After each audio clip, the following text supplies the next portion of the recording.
podcastjuice.net. The planet is restless, Captain. They want their podcast, and they shall have it. I'll beam down to the surface. You have the bridge.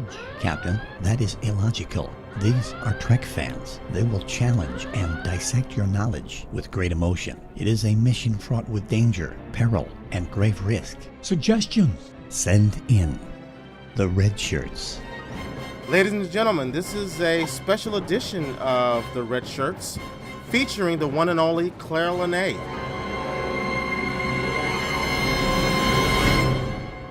So first off, let it be known that I decided, I'm a benevolent captain here on the USS Internet. I decided to give my regular crew, my bridge crew, some shore leave over on Risa. But that doesn't mean the mission has to come to a complete stop. I was able to beam aboard a new crew member, and that is the one, the only actress, singer, stunt person, Claire Lanay from Los Angeles. Claire, how are you? I'm doing all right. How are you? I'm good. Now, did you get your standard issue red shirt in the mail? We sent that to you. Oh, you know what? I must have missed that. Oh, did you? The damn USPS. What can you say?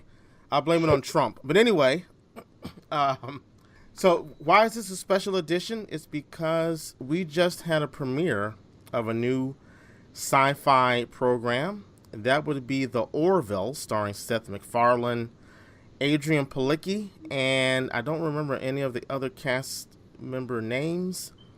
But this show, there was some anticipation for the show because here at the Red Shirts, we are Star Trek fans. Claire Lanay is an honorary Red Shirt. She's a big Star Trek fan, as am I. So I don't know about you, Claire, but I've been on Facebook and other chat boards, message boards, saying how much I thought I was going to dislike this show, how it looked bad, it looked cheap, the jokes didn't look that great, and I was just offended as a Star Trek fan, going back and forth with other people about this. And the show premiered last night. Now, we're going to talk about that, but let me ask you, what was your take about this show when they were showing the trailers, the previews? Were you having fights with Star Trek fans about how you thought the show was going to be bad, or were you being more open-minded, or tell me a little bit about that. Well, when I saw the trailer, I really thought I was going to give myself the chance to be open-minded about this. And in fact, because I was already a little bit more reticent about Star Trek Discovery, and I was actually more nervous about that, there was something appealing about having a show be a little bit more lighthearted, playing homage, something more fun in the sense, in the vein of Galaxy Quest. Right, yeah. Which I happen to love. That is a very enjoyable, very funny movie that can poke fun at all the ins and outs of being on an iconic show where you have to deal with, fans and the adoration that can get to a fever pitch and that can become irritating, the fighting that can go on, the diva behavior behind the scenes. I mean, it was able to really nail all of that as a great send-up and yet, love letter to the Star Trek franchise. But Tim Allen, Sigourney Weaver, Alan Rickman, I mean, they killed it. It was hilarious. So I was hoping, I was under the impression that this was going to be in that vein. I started reading the reviews, which, I have a morbid fascination with reading that stuff. What can I say? I love reviews. I love them. Yeah. Exactly.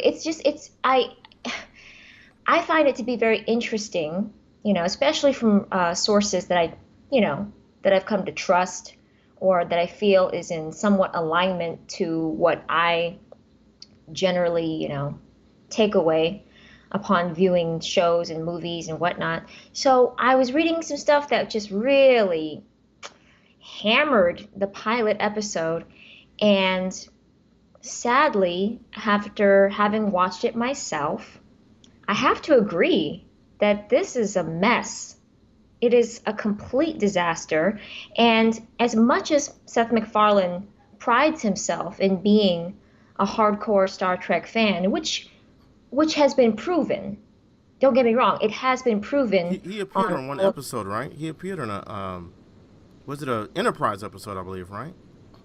I believe so. Yeah. I believe so. He has a very fond relationship with, you know, Patrick Stewart and obviously Sir Patrick has been on American Dad for many years now. Right. He's best friends with Brandon Braga, so I don't doubt his fandom, Right. his love of Trek. I just feel that because of, his long-standing relationship with Fox, and in terms of how he presents himself and the product that he's put forth, he is not an actor. He is not someone that you think would have the vulnerability or the depth or the range to perform and or write the kind of stories that he aspires to. And what do I mean by aspire? The trailer and the advertising leading up to the Orville, completely misleading, complete lie. You go in thinking that this is a comedy because that is how they showed it to you. That's how they presented it to you this whole time. And when you watch the show, yeah, there are going to be some potty mouth, low brow humor. Yeah, that well, we're talking about the guy who created Family Dad, so yeah. Right. I like how you said Family Dad. A nice amalgamation of Family Guy and American Dad. Exactly. Yeah. Family Guy, yes. But the thing is that, the jokes aren't funny. So Right. if you're trying to be a comedy, you're failing. And if you're trying to be a drama, which clearly this show wants to be, this show takes itself very seriously, and it's not half an hour, it's an hour. So it's already under that category. The thing is that there's so many ways in which this is a misfire. He's not the right guy to tell that kind of story. MacFarlane is not a dramatic actor or writer, period. Right. And because of that relationship with Fox, over the years, he's gotten them a lot of money. They were able to work out a deal where either he had them over a barrel or he was cashing in, this huge favor where he gets to basically run around doing very expensive cosplay. And I mean, that's what it is. That's what it comes down to. I mean, don't get me wrong. The production value isn't terrible. By today's standards, it does still look relatively cheap and cheesy. I think but so. I forgive that. I forgive that because I suspect that's part of the appeal. That's what they were going for. But it's so completely out of sync with the type of storyline or quote unquote plot that they were trying to pull off, which is a bit more Trekkian. It's a bit more existential, philosophical, trying to be deep. And I'm sorry, that is not what that's not what they presented themselves to be. And if that's what they want, they're not pulling it off. Well, Claire, you brought up Galaxy Quest, and of course this got a lot of comparison to that. Now, this was before, to your point, this is before when we thought we were getting a comedy. And just on that level, the reason... Now, I thought Galaxy Quest was okay. I think you liked it a little bit more than I did, but it was entertaining. It was a nice diversion, and being a Trek fan, I could appreciate Galaxy Quest for what it was. But the thing is, the catch of that, or the hook, was that they weren't... The characters weren't really spacefaring people. They were actors who got caught up in an outer space scenario, and that was the hook or the gimmick that made it work, that made it funny, because then you truly have the fish out of water syndrome. Here, it's like, dude, if you want to make a drama that has occasionally lame jokes sprinkled in, then you're just ripping off Star Trek. You see, I don't know how to explain it. I just don't know how this works on any level, because we don't need another dramatic show that looks like a parody of Star Trek. And my concern is that if this show does poorly, it's going to reflect on Star Trek. It's going to damage Star Trek's brand because it's borrowing so heavily from it. Yeah. Completely. Just because for those who are not hardcore or even casual fans who really understand what Star Trek was about, what it was meant to be, what it was meant to symbolize, then watching this, you can't help but think, wow, this is pretty lame. This is very cheesy, badly written, badly paced, a complete waste of Adrienne Palicki. Man, she needs to get back on Agents of S.H.I.E.L.D. I would love to see that. Yes. That was an embarrassment for her. And what's funny is a lot of the people I'm hearing, I don't know if you're hearing this, but we're gonna be featuring a show that has a gentleman named Rob Gallo, who does a lot of work for a YouTube channel that's very Star Trek heavy called Midnight's Edge, and he was saying that it's rumored that most of the cast of Discovery, they are looking for exit strategies, which is really disappointing to hear, but I just got to think that the people on this show might want to do the same thing, to your point, because, I don't think I laughed once. I really... See, and the thing is that it's basically Seth MacFarlane behaving like he's that fish out of water. Like, there's a scene, and you'll know what I'm talking about, being an actress. There's a scene that's just complete exposition that's just so poorly written, where he goes through and introduces every one of his crew members instead of the writers finding an organic way of introducing us, the audience, to those crew members. We see him interview each one of those guys standing in a line, and he goes down and talks to each one of them, and there's sort of a smug kind of reaction to every character. There's one character, I don't know the character's name, but he's the big guy with the brown big bulbous head, and he goes, "Oh, we only urinate once every year."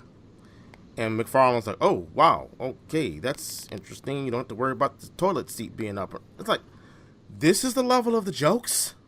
Are you kidding me?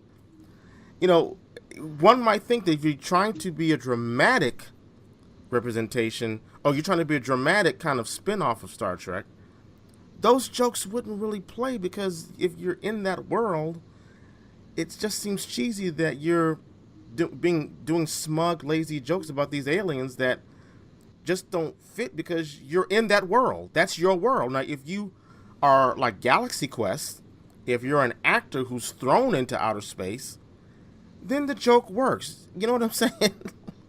Absolutely. I mean, everything about this is a very poor, like you said, rip-off, through and through. I mean, instead of the Federation, it's called the Union. You know what I'm saying? The guy, that you're referencing, that alien, clearly a stand-in for Worf. Right. In terms of the humor, it's just all over the place. I mean, first of all, it's just not funny. I mean, it's really not. It's bad. It's just embarrassing. Like, I'm uncomfortable with how awkward these jokes are, to where they get dragged out for a beat too long. And I get it. You have to fill the space, because he is not accustomed to doing an hour-long broadcast, which, again, to be fair, you do the math minus commercials, it adds up to about 45 minutes. Right. But he's not used to that. He's not used to that format, because he's always done his, animated sitcoms and the like, which ends up being more like 22 minutes of total content. So not only did he annoy me, but the redhead, everything that came out of his mouth Oh, yeah. was so Yes. unbelievably crass that I couldn't help but feel like this is completely like for you guys to try to rip off Star Trek, but then kind of take a dump all over it by behaving this way. But Because see, everything that guy said, it just drove me nuts. It drove me nuts. yeah, the hug the donkey joke, I'm like, okay, we get it. It's like kind of a semi-erotic thing, but it's supposed to be funny. Ah, and here's for me the beginning scene where he catches his wife in bed with the blue guy, and then for whatever reason, he blue liquid spurts out of his forehead. I mean, if you're gonna be commit to the joke, shouldn't the blue liquid spurt from under the covers? That would make the joke halfway funny. If you're gonna be crass about it, but the level of jokes weren't clever at all. I'm trying to think of one funny thing that I saw, and correct me if I'm wrong. The robot, I forget the robot's name. It's like it's like the special effects budget ended at that robot, but Oh my God. Was didn't he that supposed to be from like Lost in Space? or C3PO or something? I'm unsure, I mean, good God. but didn't he What was say the budget? What didn't was he the budget on this show? didn't he say that the robot belonged to a racist alien group? He mentioned Yes, he something. did. So I didn't. Did the robot say anything racist or anything like that? Or Not at all. I mean, he made a comment about how he thinks that they're superior. They feel that they are superior compared to all others, but beyond that, there wasn't anything else inherently racist about it. which is good. Maybe the racism was racism against the human race. I don't know. Maybe that's what that was about. But Exactly. That's what they were talking about. okay, and but even then, at least I don't know. If you're gonna go there, commit to it. You know what I mean? So, all right. So, did anything about the show work? I mean, I thought, I don't know.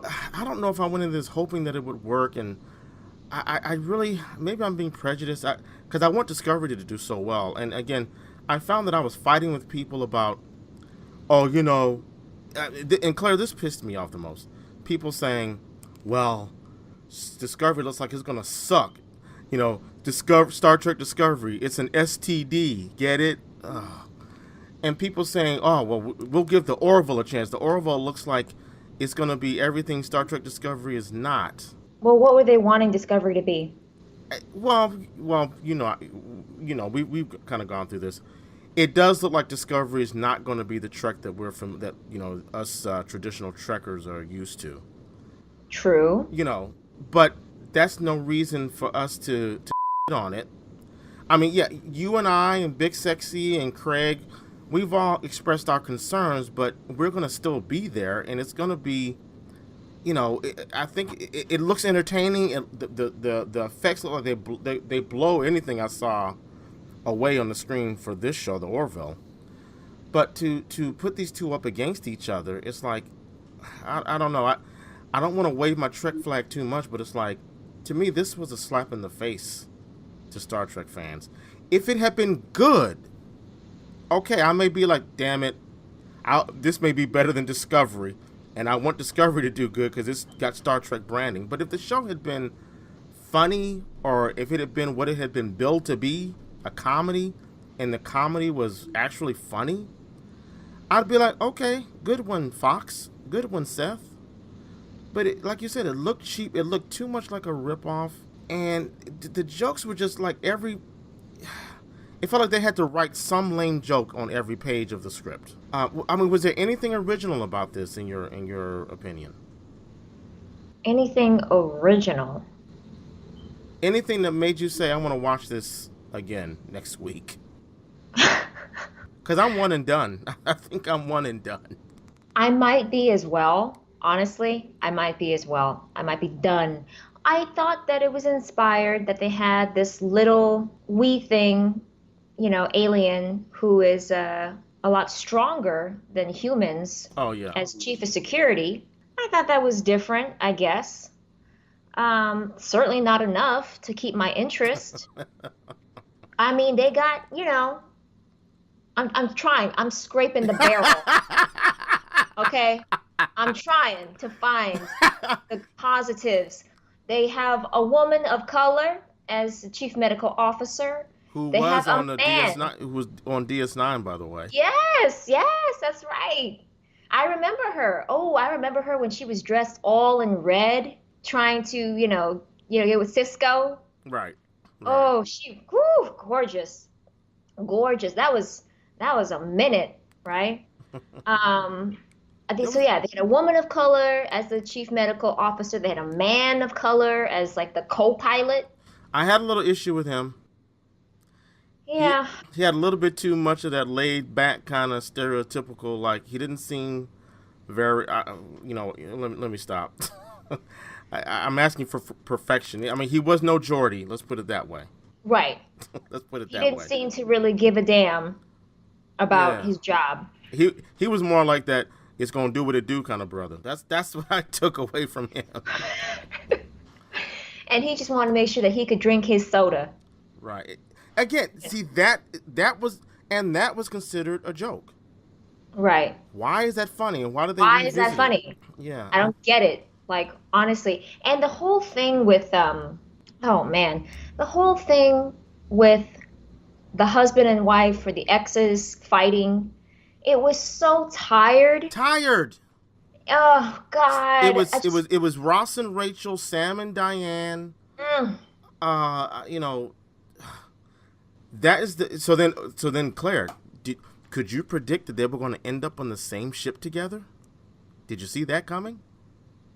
I mean, of course they give it away in the damn trailer. Yeah, that's true. That's part of the setup. It's like, ooh, how is he going to be able to cope with this brand new ship? And the admiral who didn't even want to give it to him, and then having his first officer as his ex-wife. Oh my God, chaos will ensue. And it's just so hackneyed. It's so dated. It's so tired. It's so derivative and just boring, boring. And I felt bad for Palicki. This girl has been in it for quite a while, and I've seen her from, when she was, oh my gosh, I think she was in like Smallville. Was she in Like, Smallville? yes, for like one or two episodes. She Okay. was like, that was 11 years ago. And Wow. she's really worked her way up. I'm telling you, she's worked her way up through all the, the Smallville, Supernatural, all these little guest stars, co-stars. And then she was on that show Friday Night Lights. And she was trying to, originally for that TV pilot that David E. Kelly was doing, she was going to be Wonder Woman. I mean, Yeah, that was not a good look, though. I have to say. no, it was not. Woo! She dodged a bullet. Yeah. She dodged a bullet with that. But she's proven herself to be a viable actioner.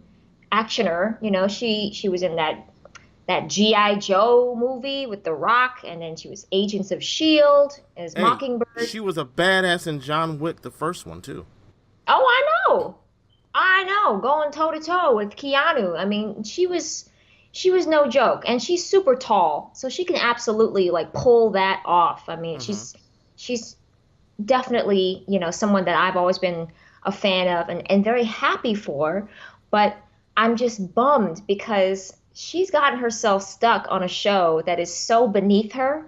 It's so, oh man. I mean, her co-star is going to be back on Agents of S.H.I.E.L.D. So Which one? the guy that played her husband, Oh, the her British ex, guy. yeah, the Irishman. Oh, he was Irish. Yeah, Okay. he's going to be back. He's going to be back next year, come season Wow. 5. Okay. And I'm just like, well, you know what? We knew that was going to happen. We knew that was going to happen because their pilot, their spinoff, totally got tanked. And so I just wish we could find a way to get her back on there and away from this crap. But it's interesting that you mentioned that people are trying to find an exit strategy off of Discovery, because to be honest with you, I'm not really jazzed to see that either. Listen, I get upset okay? As I do with all these other trolls and haters and racist pieces of shit. But I get upset when people want to judge the show because, oh, well, now we got this, white genocide. Give me a break. Give me a break. They see an Asian woman and a black woman and they freak out. So I do feel a sense of disgust when I see those comments. And I feel almost like a sense of allegiance and obligation to support Trek, not just because I've been a long-term fan, but because of, the hate. I want this show to do well. I want it to be good. But unfortunately, overall, I instinctively, objectively, am not excited about it. And I really, really have my doubts as to whether or not it's going to get past this first season.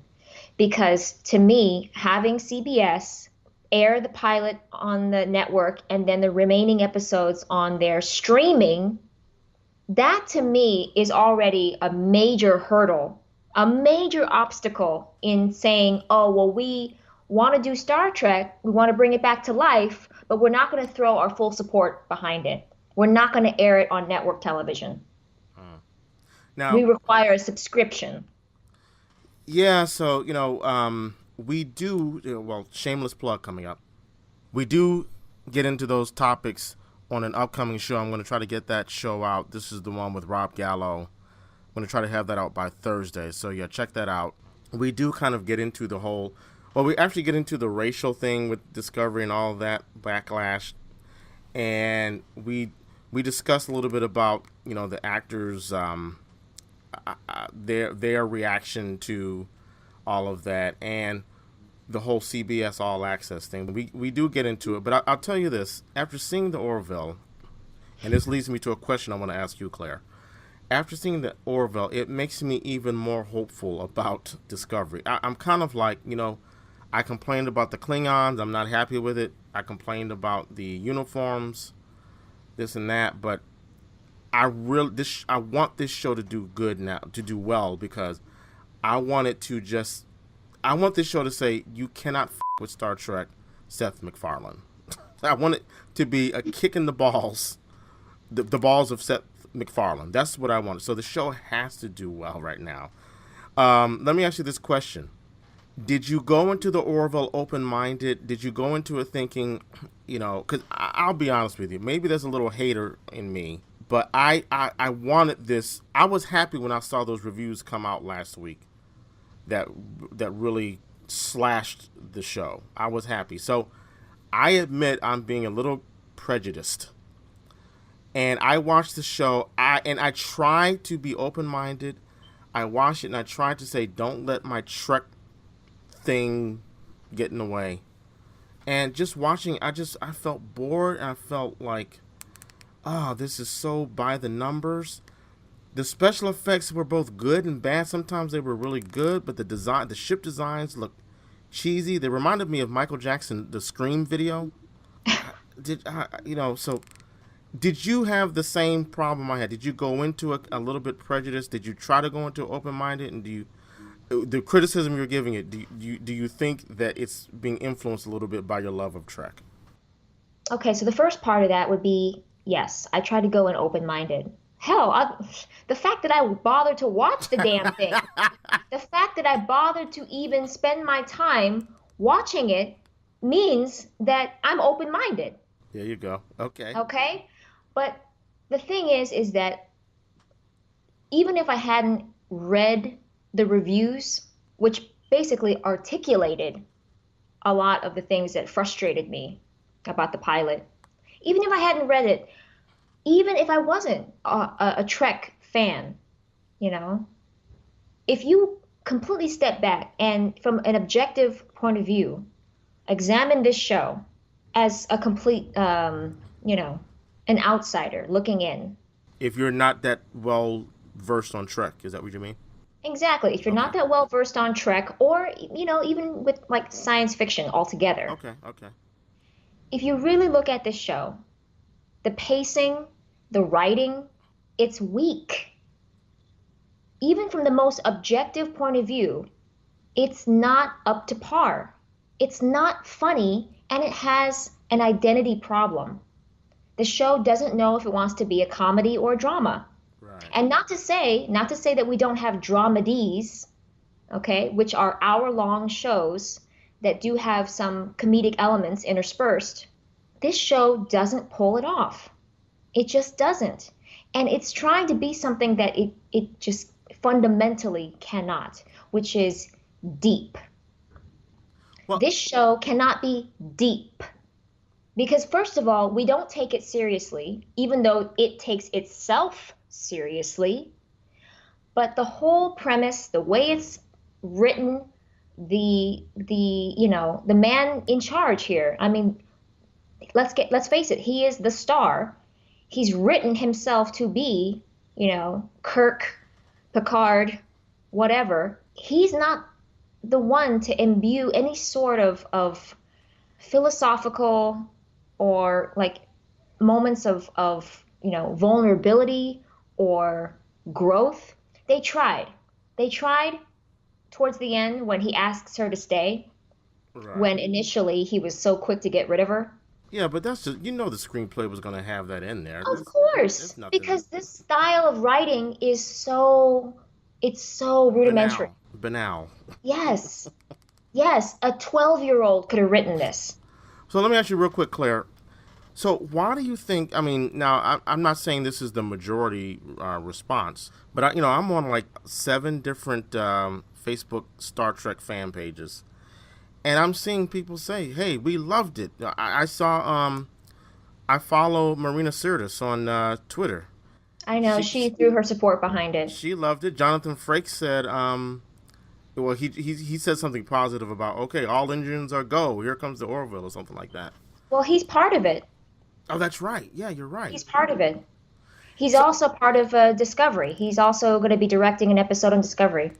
So, okay, so you got, I think you said, well, I don't want to mention any names because you are in the business, so that's just not, I'm not going to mention specific names, but we know that there are Star Trek alumni, people who've done some fantastic work in the Berman era of Star Trek. They're working on this show.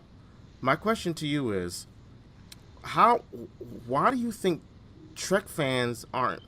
any Trek fans are embracing this show, which they clearly are, and why do you think that even with the pedigree of some of the Trek alumni who wrote some of the best Trek stories in the Berman era, how did we get this? That is an excellent question, and I am utterly baffled. Listen, when it comes to praise, especially via social media, I don't put too much weight behind it. I really don't, because everybody in Hollywood is full of shit. They all have to be, nice to each other, friendly, and I get it. You got to play the game. You got to play the game, because at some point you may end up working with this person.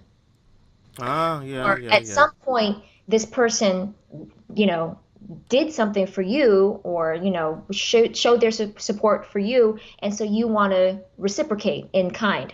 So I get it. That's fine. So I don't necessarily trust it, though, in terms of the praise and the support, but in terms of the facts. How is it possible that people who were instrumental, as you said, in some of the most unique and remarkable examples of science fiction writing and production within the Trekverse, how is it possible that they contributed to what we just saw? How is this possible? How did we end up with something so beyond subpar? I asked that myself when I was done watching it. I don't really understand. I know that McFarlane pretty much has full say. Like, I was watching interviews, and he is the man in charge here. He is the one that has, first and last say when it comes to the script, revisions, characterization, tone. The only thing he doesn't touch is the technical stuff, which is the VFX, props, set design, But I mean, I'm so, oh God, We, I don't know. let me jump in here real quick, Claire. I'm wondering if from now I will, in all full disclosure, I missed most of the middle part.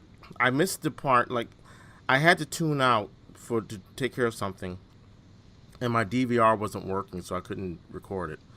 But when they get to the space station or something, where Brian George, the beloved, he's a British Indian actor. He plays the scientist who creates the banana ray, as Seth MacFarlane refers to it.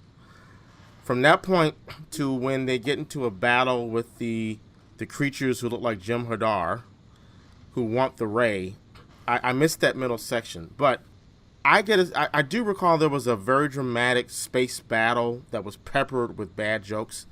I get a sense that the Trek alumni, they were responsible for all the dramatic parts and all of the action parts, and Seth MacFarlane, wrote to their treatments of those scenes. If you know what I'm saying, because you're an actress, Absolutely. they came up with the treatment for those particular scenes, and he fleshed them out and added in all the bad jokes. So that's the only thing I can come up with. All the action and the drama, and if there was any technical stuff, that's probably where they kicked in.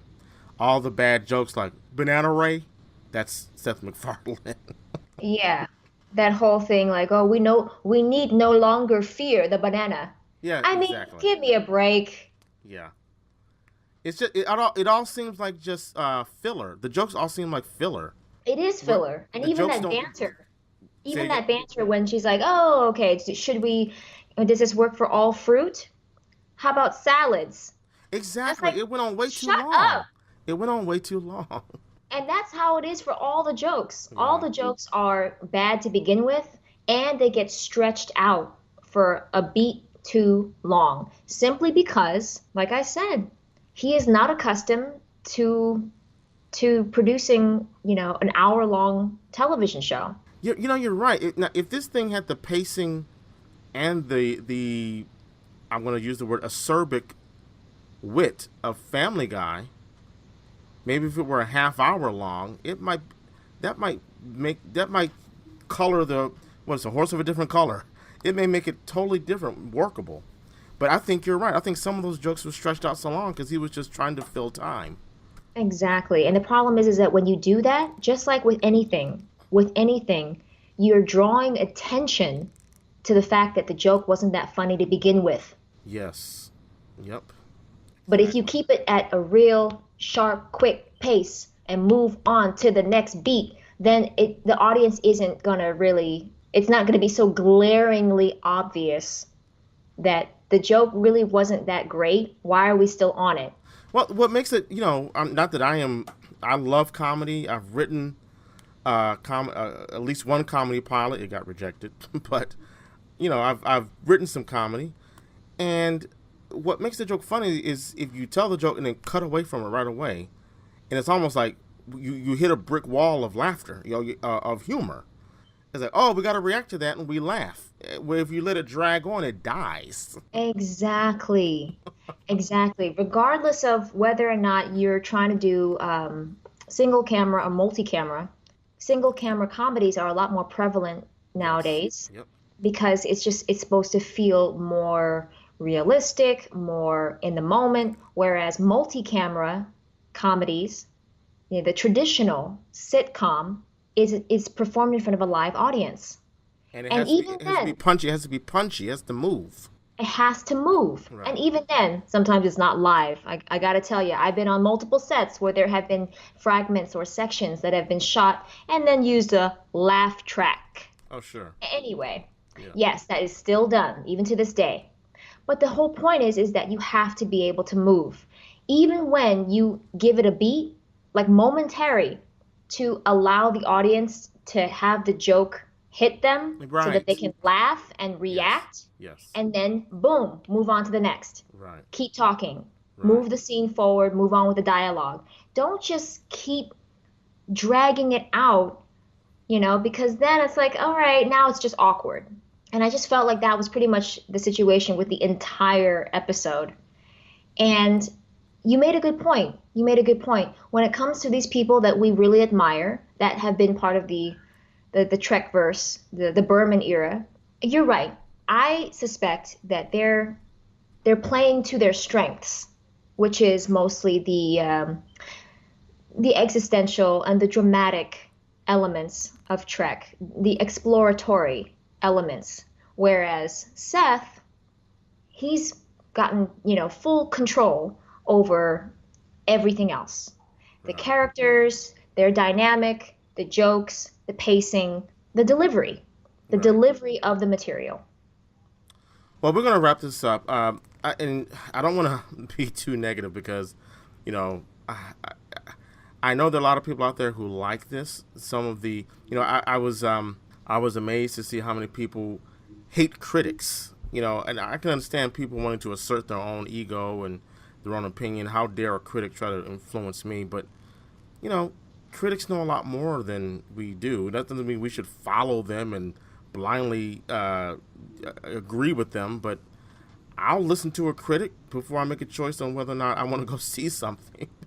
Because, one assumes they have degrees in film theory, study, mechanics, things like that. But yeah, if you, as a Trek fan, and I'm talking to the audience now, if you enjoyed this, good on you. More power to you. I am going to say that it was exactly what I thought it was going to be. What was that, Coach? It was what I thought it was, to paraphrase him. So listen, if you enjoyed it, I don't want to come off as a negative person, but I don't get it. I don't get it, and I think it. Again, I'll say it again. I think it was a slap in the face. It is a slap in the face to Star Trek fans. I didn't really see it as an homage. I saw it as showing all of the maybe the problems with Trek, or the things that we accept about Trek. It's almost like Seth MacFarlane was making fun of the things that we accept about Trek and that we enjoy about Trek. I don't know if that makes any sense. But it does. It does, especially when it comes to things like the things that we might have curiosities about that he wants to bring up, assuming that, oh, wouldn't it be funny if we talked about the fact that no one ever has food or drink on the bridge, or that no one ever discusses having to go pee. Like, let's just put that in there because that'll be funny. Right. And some of the jokes, there was one joke, I'm like, dude, we did that back in Nemesis, or where he says where the guy, the bad guy, beams onto the ship, and they build up this whole thing where, oh, he's got a laser on us, he's got a gun, he doesn't have seatbelts. Oh my God. That one literally, I rolled my eyes and I groaned, and I just was like, I'm so done. Like, honestly, seatbelts, and then slamming on the brakes. Give me a break. Are you kidding me? Are you kidding me? Are you kidding me? The whole thing was just so hackneyed. And then it's like when they want to feel that victorious, that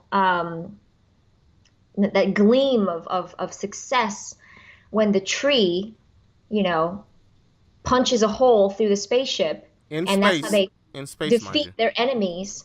I just felt like, no, you think you're being clever, but you're not. The whole thing is so predictable. I could have seen this coming a mile away. Yeah. Well, all right. So listen, that's my take on it. You heard Claire's take. Again, if you enjoyed it, I don't want to steal your joy. I don't want to steal your thunder. To me, let this be for the non-initiated Trek fans, and let's hold out for Discovery. If it doesn't work, then Discovery doesn't work. That doesn't mean I'm going to default to the Orville. That just means I'm not watching either show. Okay. But all right. So real quick, Claire, before we wrap this up, did you? I know you're busy. You're acting. You sing. You're in training apparently, kicking ass left and right. So I think I know the answer to this. Did you get a chance to see Star Trek II in theaters? It just was released this past yesterday, I believe. Unfortunately, no, but I did hear about a couple different re-releases recently. Um, I tell people nostalgia, it's a very powerful thing. They just re-released Close Encounters. I saw that, and I was almost in tears. It was like going back into childhood, man. But unfortunately, no, I wasn't able to see Star Trek 2. Yeah, I didn't see it yesterday too. Now here I'm in Philadelphia, and closer to Wilmington, Delaware than Philadelphia. But I think it aired yesterday, and I think they're gonna screen it Wednesday in the area. So I gotta go see it Wednesday. But yeah, so there you have it, folks. This was just a quick one-off. Thank you so much to Claire Lanay, actress, singer, fighter. What else do you do? Well, I'm going to be posting some more videos of me at the shooting range. Here we go. All right. We're not talking about phasers either, people. We're not talking about phasers. Yeah, Claire and I discovered that we have a mutual common interest in, let's see, the weaponry. And Claire is kicking ass. She's on the outdoor range. I love it. I love it. So, having said that, Claire, by the way, we're going to send you another. We're going to make sure you get this red shirt. Now, forgive me, but it's going to be the red shirt from the Mirror Mirror episode of original series with the cutoff with the midriff exposed. I hope that's okay. That's okay. It's how Gene Roddenberry would have wanted it. There you go. Thank you for bringing me up from the sewer. That was great. All right, thank you, Claire, and let us know what you think. If we were being too harsh, if you love the show, please let me know. Please tell me, honestly, seriously, all kidding aside, let me know what you liked about the show. Maybe you will change my mind. Maybe you'll change Claire's mind. But as for now, I think I'm one and done. Bring on Star Trek Discovery. And with that, we'll see you next time. Peace.